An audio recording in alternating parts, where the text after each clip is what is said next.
இன்றைய வேதவசனம் லூக்கா 6:36. உங்கள் பிதா இரக்கமுள்ளவராய் இருக்கிறது போல நீங்களும் இரக்கமுள்ளவர்களாய் இருங்கள். ஆமேன். நம்முடைய பிதா நம் கர்த்தராகிய நம் தேவன்.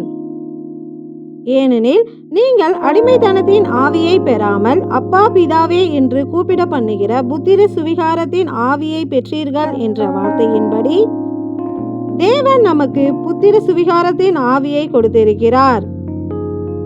அன்றியும் நீங்கள் புத்திரராய் இருக்கிறபடியினால் அப்பா பிதாவே என்று கூப்பிடத்தக்கதாக தேவன் தமது குமாரனுடைய ஆவியை உங்கள் இருதயங்களில் அனுப்பினார் என்கிறபடி அந்த ஆவி நம் கர்த்தராகிய தேவனுடைய ஒரே பேரான குமாரன் ஆகிய நம் கிறிஸ்துவின் ஆவி.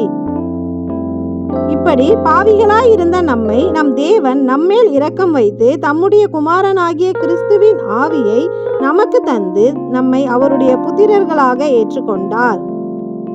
இப்படி நம்முடைய பிதாவாகிய தேவனுடைய புத்திரர்களாக மாறின நாம் அவர் நம்மேல் இரக்கம் பாராட்டினது போல நாமும் மற்றவர்கள் மேல் இரக்கம் உள்ளவர்களாய் இருக்க வேண்டும்.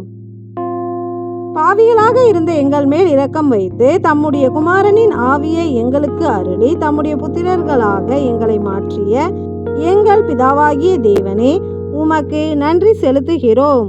நன்றி.